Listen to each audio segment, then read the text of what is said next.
Ang mga videong inyong matutunghayan ay para lamang sa mga taong matatagang loob dahil maaari itong magdulot ng disturbance sa inyong mahimbing na pagtulog.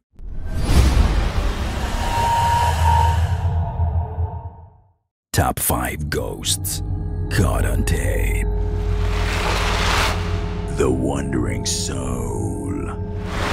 Ang unang video natin ngayong gabi ay video ni Anywhere TV, kung saan binalikan niyang mag-isa ang Diplomat Hotel.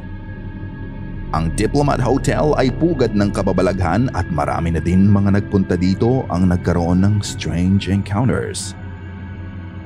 Sinuyod ni Anywhere TV ang buong gusali. Pinuntahan niya ang bawat kwarto at palapag ng hotel.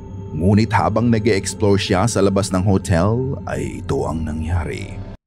Bago natin ipagpatuloy ang ating exploration, nais ko munang ipakita sa inyo ang video na ito.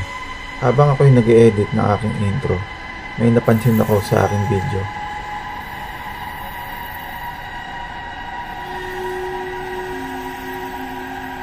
Nakita nyo ba?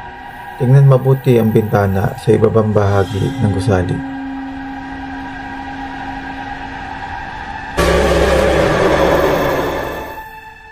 Makikita ang isang puting imahe ang dumaan sa bintana sa loob ng hotel. Ang nakakapagtaka pa dito ay iba ang source ng ilaw ng dumaang imahe.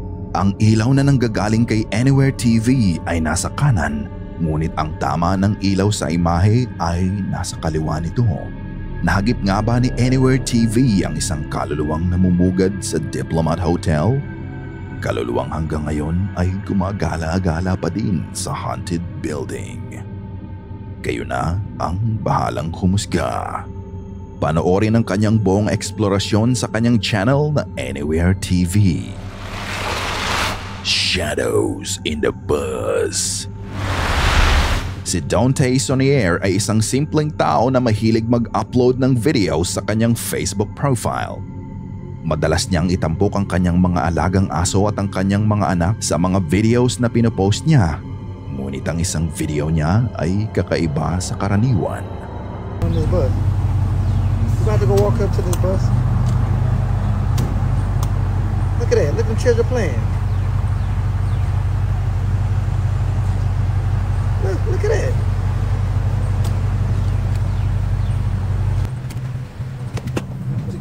Let's see.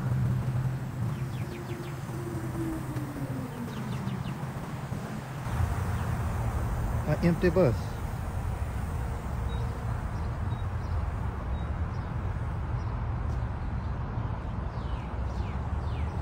An empty bus.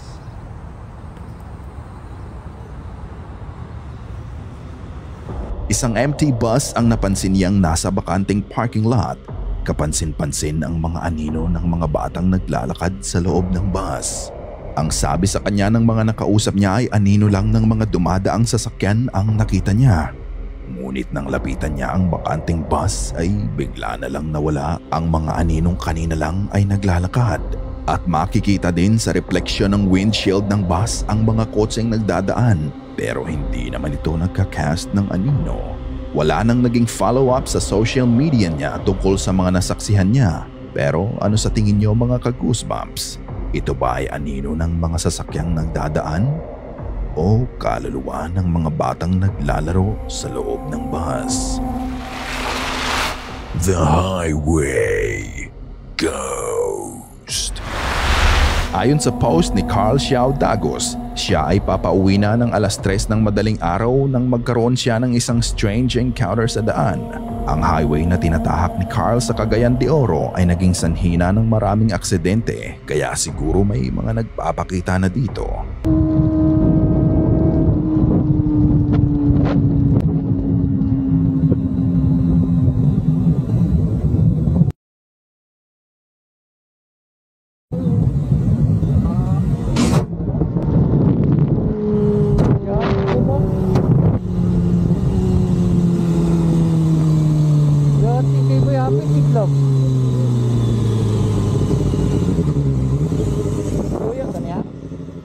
Makikita ang figura ng isang lalaki ang tumawid ang nahagip ni Carl. Ngunit nang kanyang lingunin ang lalaki, ito ay biglang nawala. Katakataka pa nung in-enhance ni Carl ang isa sa mga frames sa video niya. Makikita mong walang mukha ang lalaki. At kung titignan mong mabuti ang enhanced photo nito, mukha talagang maitim na bungo ng tao ang ulo ng lalaki o entity na to. Hotel Ghost. Kumukuha tayo ng hotel room para makapagpahinga at makapag-relax. Pero paano ka makakapag-relax kung ang kwartong tinutuluyan mo ay may espiritong nagpaparamdam sa iyo? Sa hotel sa Duque Patek sa Mexico, may mga kababalaghang nangyayari na nagbibigay kilabot sa mga staff nila. Bigla na lang magugulo ang mga gamit sa kwarto kahit wala namang umuko pa dito. May mga tunog ng katok sa pinto at sa mga pader na wala namang tao. Isang araw, may nakitang kakaiba ang tagalinis ng hotel. Kaya nagpasya siyang videohan ito at ito ang kanyang nakuha. Aquí más cerquita. Aquí más cerquita. Sí, miren, ahí se ve, se alcanza a ver una cara, unos ojos. Vamos a ver. Vamos a ver a esa habitación.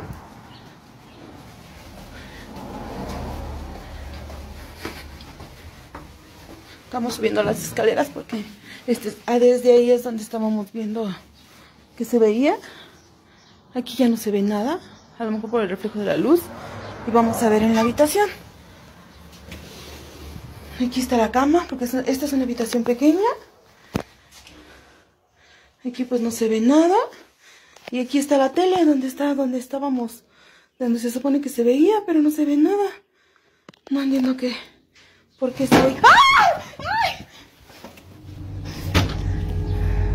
Malinaw na makikita ang maputlang mukha ang nakatingin sa kanya mula sa bintana sa loob ng isang kwarto ng hotel. Pinuntahan niya ang kwarto pero pagdating niya doon ay wala naman siyang nakita. Ang mukhang nakasilip sa bintana ay parang hanging naglaho. Ngunit habang siya ay nag-iimbestiga, malakas na kalabog ang kanyang narinig malapit sa kanya sa loob ng kwarto. Dahil sa takot, dali-dali siyang lumabas at dito na nga natapos ang video. Ito ang sabi sa review ng ilang guest nila. Sino nga kaya ang nakasilip sa bintana at bakit niya tinatakot ang mga staff at guests ng hotel? Kung ikaw, makakatulog ka ba sa hotel na to? Ibahagi ang iyong sagot sa comment section. Bago natin ipagpatuloy ang ating kwento, gusto ko lang bigyan ng big shoutout ang mga sumusunod nating mga ka-goosebumps. Cheers sa inyo at sa mga kaluluwang kasama nyo ngayon. Mag-subscribe na din kayo sa ating second channel na Cian Malgapo kung saan crime and mysteries ang aking topic, delivered in a story format. Mga kwento ng karumal-dumal na mga kaso na pinanggagalingan ng mga hindi matahimik na kaluluwa. Kaya mag-subscribe ka na. Nasa ilalim ang link. Hihintayin kita. Zoom Training.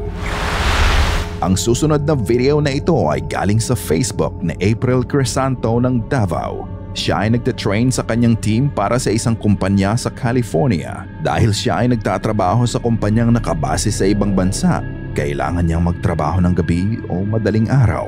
Common na to sa mga remote workers tulad ng mga VAs at call center agents na magtrabaho ng ganitong oras. Isang gabi habang sila ay nagzo-Zoom meeting, isang nakakakilabot na pangyayari ang nagpatayo ng mga buhok nila. Chris, kay AJ, kay Katong since sa day 1, kay naman may ubang gitakil na modules dira sa sa Trailhead na appeal pod na i-take nila. So guys, it's already 12 p.m. You may join Vince sa Google Meet na link sa calendar invite and sa to na. Hoy, AJ,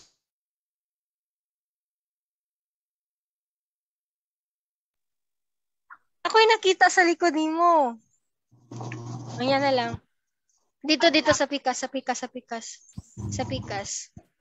Asa? Na ako'y nakita. Wala man. Wait Dira. lang. Buisit, nitindog yun akong balahibo. Dira. Nanapoy ni, I don't know kung ni Agi or kamot or legs murag ni gitaas or nay ni agi murag nay ni ana ni tindog kadali I don't know mo sorry naka-curse jud ko kay nakuratan ko anyway unya na lang tanahan na to ang video niya. May mga hindi maipaliwanag na mga paggalaw ang nakita sa likod ng isa sa mga trainee. Sa gulat ni April sa mga nangyari ay napamura na lang siya sa mga nakita niya. Makikita ang dalawang puting bagay ang gumalaw pakanan sa likod ni AJ. Ngunit nang tinutok ni AJ ang camera sa likod niya, wala naman silang nakita. Ayon kay AJ, ang trainee, siya ay nakatira sa haunted apartment sa loob ng 7 taon at siya ay sanay na sa mga ganitong pangyayari. Madalas na din niyang makita ang mga aparisyon ng isang babae at isang bata. Ito nga ba ang nakita sa webcam ni AJ habang nagmi-meeting sila? Kayo na ang magpasya at kayo na din ang bahalang humusga. Harmless Game. Isang gabi, ang grupo ni Priscilla Perla Eileen ay naisipang maglaro ng harmless game or so they thought. Nagpunta sila sa isang bakanteng parke at gusto nilang magtawag at makipaglaro sa kaluluwa sa paligid nila. Pero sa halip na Ouija board ang gamit nila, ang gagamitin nila ay bote ng tubig bilang means of contact sa espiritu. Magtatanong sila habang nagfe-flip ng bottle. Kapag tumayo ang bote, ibig sabihin ay oo ang sagot. Kapag tumumba naman, ibig sabihin hindi. Ramdam ang excitement nila sa gagawin nila, but eventually ang kanilang excitement ay mapapalitan ng takot at pangamba. Hola chicos. Hola. Hola. El día de hoy vinimos al parque de noche. Este es el parque, a ver, ¿se verá? Ahí está. Ahora sí vamos a jugar en nuestro lugar de siempre. A ver, ¿qué sucede? Hay mucho aire. Demasiado. Entonces voy a estar gritando. Hay mucho aire y hay muchos ruidos. Demasiado. Y se ve muy feo, la verdad. Está espantoso. Estamos completamente solas. Totalmente solas. No hay nadie, o sea, es que ya es noche, entonces. Demasiado. Uy, vamos a ver, estoy muy asustada. Estoy temblando. Vamos a ver qué tal, a ver qué resulta. Ojalá y podamos contactar algo, que algo se manifieste. ¡Hombre! Si hay alguien aquí, que se manifieste a través de la botella. ¿Hay alguien aquí con nosotros? No. A la primera, chicos, a la primera. Es que siento, ay, no. Está muy, muy feo, de verdad, mucho miedo. Ahorita se los mostramos. ¿Eres mujer? Una mujer. No, fueron las puertas. Cállate. No. Oigan, es que se paró el aire. Fueron las puertas. Voy a llorar. No sé si vean mis ojos, pero están llorosos. Uy. Ay, chica. ¿Qué pasó? No sé, como que escuché una voz.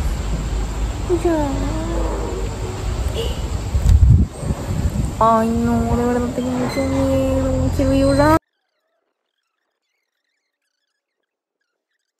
¿Eres buena? No, cállate. No es buena. ¿Nos vas a asustar? Sí. Ay, tengo mucho miedo. ¿Eres una adulta? Sí. Mujer mala, adulta. ¿Qué nos va a asustar?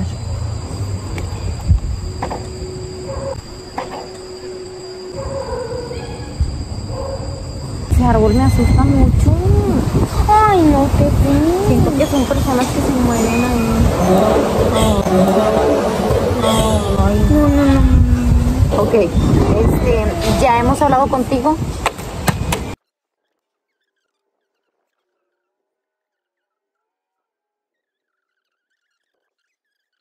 ¿Eres lo que vimos a lo lejos? No te pases. Se nos manifestó. Es que vimos a una persona. No, voy a llorar, Ay, no. ¿Qué es eso? No sé, ya vámonos. Vimos a una persona lejos ahorita.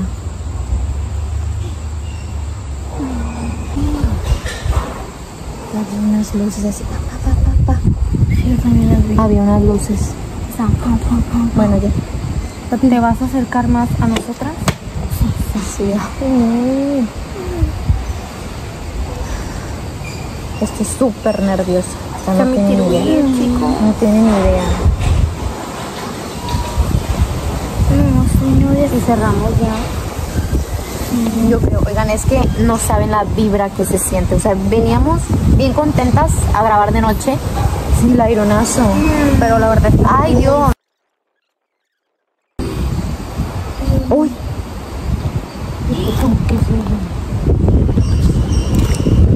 Escucho una voz. ¿Quién? No. Cállate. No. Están viendo. Yo estoy viendo. No te pasa. Pero no, es el árbol, es la sombra. No. Velo bien, Priscila. No es cierto, no es cierto. No te pases. Tiene que... Ay, ya. A ver. Hay que cerrar. Hay que cerrar. ¿Podemos cerrar la sesión? Ay, Dios mío. ¿Podemos dejar de jugar, por favor? ¿Podemos dejar de jugar ya? Dios mío. Dale, Link, por favor. ¿Podemos dejar de jugar ya, por favor? ¿Podemos dejar de jugar, por favor? Por favor, ya. ¿Nos puedes dejar ir ya, por favor? No puede ser. ¿Podemos irnos ya, por favor? Vamos. Kitang-kita ang takot sa kanilang mga mukha. Hindi na sila mapakali sa mga nangyayari sa paligid nila. Gustuhin man nilang tumakbo, hindi naman nila magawa dahil katulad ng paggamit sa Ouija board, kailangan mo munang i-close ang session para ang espiritong natawag mo ay hindi ka susundan at gagambalain. Kaya nang tumayo ang bote, nagmamadali silang tumayo at ito ang nangyari. Ok, es que allá nosotros vemos algo. No sé si alcancen a ver, pero hay algo. No nos queremos acercar, pero se ve muy negro, súper negro. Yo digo que es la sombra del árbol, pero ellas dicen que es otra cosa. Ok, nos estamos acercando, pero estoy con sombra. Okay. Se ve súper negro. Isang dark figure ang makikitang nasa ilalim ng puno na pinagmamasdan ang kilos nila. Mukhang papalapit sa kanila ang entity. Ito din kaya ang espiritu ng babaeng natawag nila? Or is it something much darker? Mabuti na lang naisipan nilang tapusin agad ang session na yon dahil balak talaga silang takutin ang entity na natawag nila.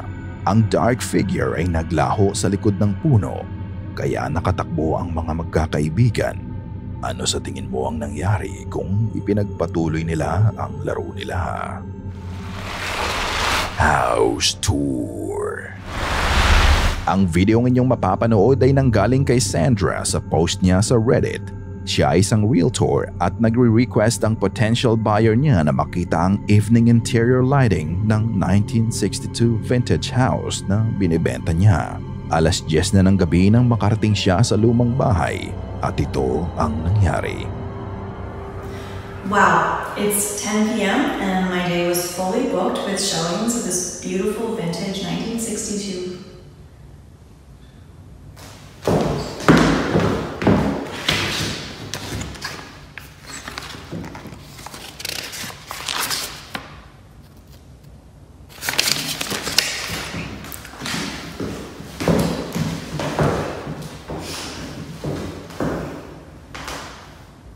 Wow, it's 10 p.m. and my day was fully booked with showings of this vintage 1963 bungalow.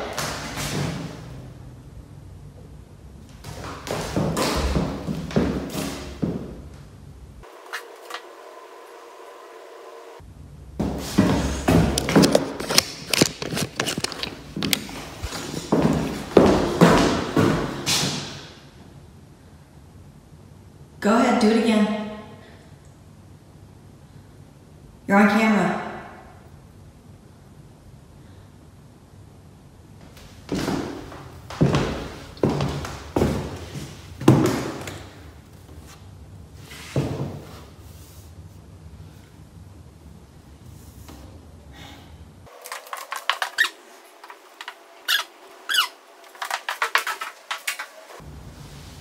Come on, just move a glass or something.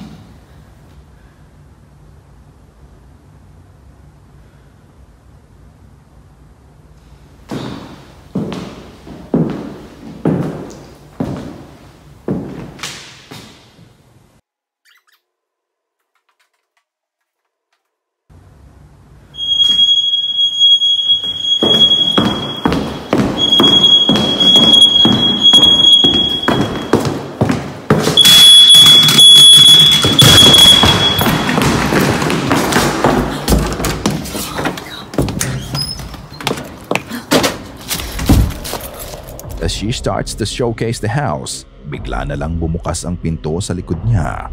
Kaya ininspeksyon niya ang ibang bahagi ng bahay matapos ang nakakakilabot na pangyayari. Sa taas ng emosyon niya ay pinovoke pa niya ang espiritu sa bahay. Do it again. Ilang segundo lamang ng kanyang udyukin na ulitin muli ng espiritu ang ginawa niya. Bigla na lang tumunog ang smoke detector. Kaya pinuntahan niya ito. Paglapit niya sa pinanggagalingan ng alarm ay nahulog ang smoke detector sa sahig, just a few inches away from her head. Halatang gusto siyang saktan ng entity sa bahay na yun. Dahil dito, hindi na niya itinuloy pa ang house tour. Pero bago ang lahat, gusto kitang tanungin kung nakita mo ba yun? Tignang mabuti ang mukha ng isa sa mga picture frame na nakasabit sa kisame. Makikita na dumilim ng bahagya ang mukha ng babae sa picture bago pa bumukas ng kusa ang pinto. Kaya mga ka-goosebumps, importante talaga na i-check ang background at history ng mga bahay na bibilhin mo dahil baka ang dream house mo ay pugad pala ng mga paranormal activities. Sana ay kinilabutan ka sa mga video na aming itinampok ngayong gabi. Kung may nais kang ibahagi ay bukas ang aming email na goosebumps.stories@gmail.com at Facebook page. Check out our TikTok page na din at goosebumps.5. At kung hindi ka pa nakasubscribe at nakalike sa channel at video na ito, gawin mo na kung nais mong walang nilalang na bumisita sa'yo mamayang gabi.